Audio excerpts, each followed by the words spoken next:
Brought to you by Agilus Diagnostics.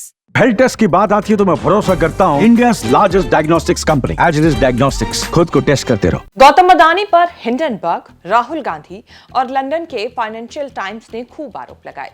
जैसे जैसे आरोप लगते गए वैसे वैसे भारत की सरकारी एजेंसियों से क्लीन चिट मिलती गई। इसका फायदा हुआ कि अदानी ग्रुप ने जितना गवाया था वो सारा वापस आ गया। लेकिन अमेरिका का घूसकांड ऐसा मामला है जिसमें भारत की कोई एजेंसी क्लीन चिट दे नहीं पा रही। अदानी के लिए ये वाला मामला बड़ी मुसीबत बनता जा रहा है। You think Adani is going to accept the charges? Which world are you living in, brother? Obviously, he's going to deny the charges. The point is, he has to be arrested. The point is, he has to be arrested, as we have said. Hundreds of people are being arrested on tiny charges. The gentleman has been indicted in the United States for thousands of crores. He should be in jail. And the government, please let me speak. And the government is protecting him. Adani की गिरफ्तारी हो, jail में डाले जाएं, राहुल गांधी ने जिद ठान ली है। हमले का नया सिलसिला तेज हुआ तो अदानी ने पलटवार किया। पता नहीं अदानी के कहने पर, सरकार के इशारे पर या अपनी श्रद्धा से देश के दो दिग्गज वकील, भारत के पूर्व अटॉर्नी जनरल मुकुल रोहतगी और महेश जेठमलानी ने एक ही दिन सुबह सुबह प्रेस कॉन्फ्रेंस कर दी। इस डिस्क्लेमर के साथ कि अदानी के प्रवक्ता नहीं हैं, निजी विचार बताने आए हैं। मुकुल रोहतगी और महेश जेठमलानी ने ये थ्योरी दी कि अमेरिका में गौतम अदानी और सागर अडानी पर रिश्वतखोरी और न्याय में बाधा डालने का कोई आरोप नहीं लगा है। पहला चार्ज है कि अमेरिका का कानून जो करप्शन का कानून है, करप्शन विदेश का कानून, अमेरिका में नहीं बाहर, उस चार्ज में कई लोगों का नाम है, लेकिन ना अडानी का नाम है ना उनके नेफ्यू का नाम। चार्ज नंबर 5 में जो चार्ज है कि न्याय के रास्ते में बाधा डालना, ऑब्स्ट्रक्शन ऑफ जस्टिस, जो एक सीरियस ऑफेंस हो सकता है, उसमें भी ना मिस्टर अडानी का नाम है ना उनके भांजे का नाम है। अदानी को डिफेंस कर रहे मुकुल रोहतगी का दावा है कि गौतम अदानी, सागर और विनीत जैन पर एफसीपीए में केस नहीं है। अदानी का नाम 5 में से 3 मामलों में है। अमेरिकी संसद में विदेशी भ्रष्ट आचरण अधिनियम का उल्लंघन करने की साजिश के पहले आरोप में नहीं है। न्याय में बाधा डालने के 5वें आरोप में भी नाम नहीं है।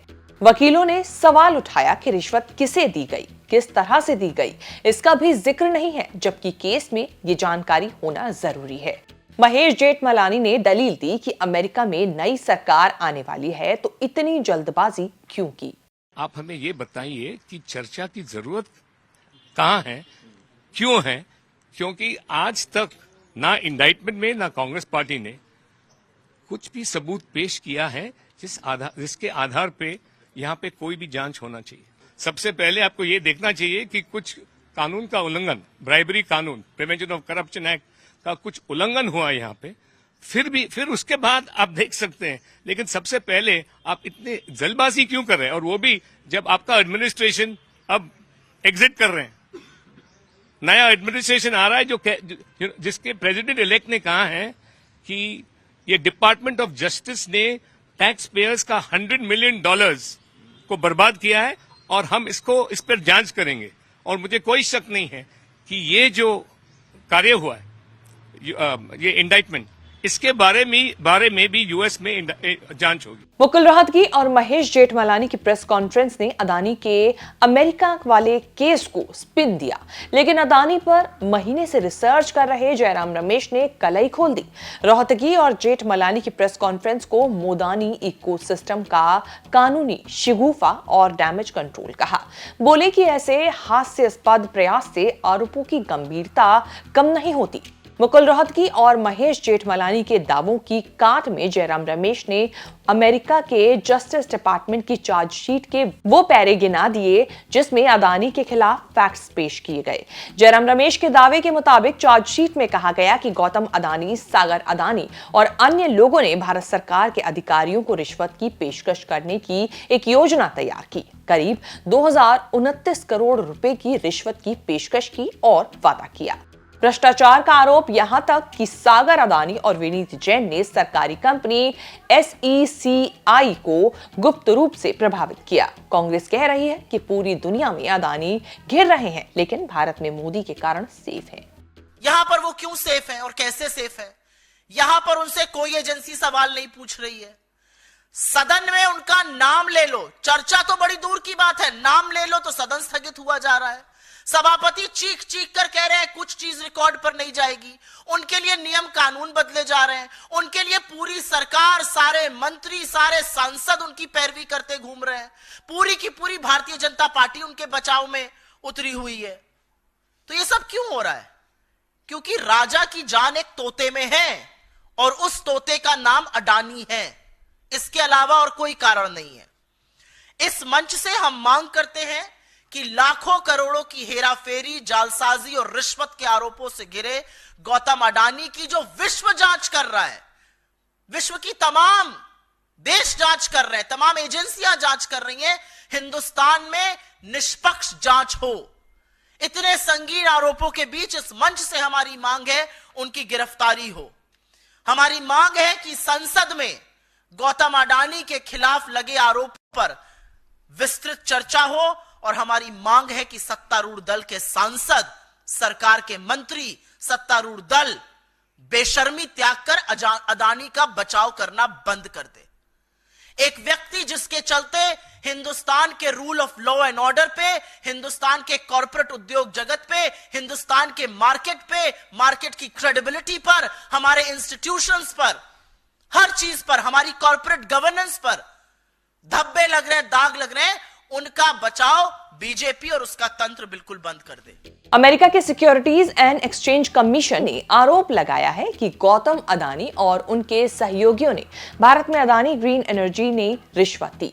अमेरिका में जिन इन्वेस्टर से पैसा उठाए उनको ब्राइबरी स्कीम की जानकारी नहीं थी। हालांकि चार्जशीट में घूस पाने वाले किसी अधिकारी को कैसे घूस दी गई इसकी डिटेल नहीं है। घूसकांड का बैकग्राउंड ये है कि अदानी ग्रीन एनर्जी और अमेरिकी कंपनी अजूर पावर ने ज्वाइंट वेंचर करके solar energy corporation of India को 8 गीगावाट और 4 गीगावाट की सोलर एनर्जी सप्लाई करने का ठेका हासिल किया है।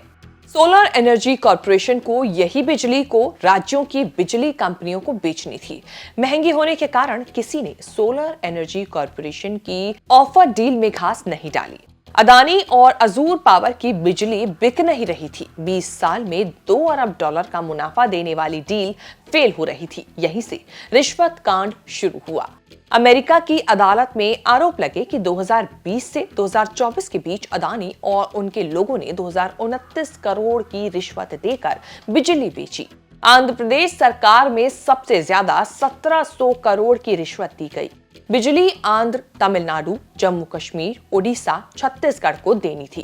गौतम अदानी खुद अधिकारियों से मिलकर डील क्लियर करा चुके हैं। आरोप ये भी लगे कि गौतम अदानी ने अजूर पावर से रिश्वत के पैसों की पेमेंट के लिए बैठक की थी, लेकिन ये सारा खेल अमेरिका के इन्वेस्टर से छुपाए रखा, जिससे भ्रष्टाचार और ठगी का केस बन गया।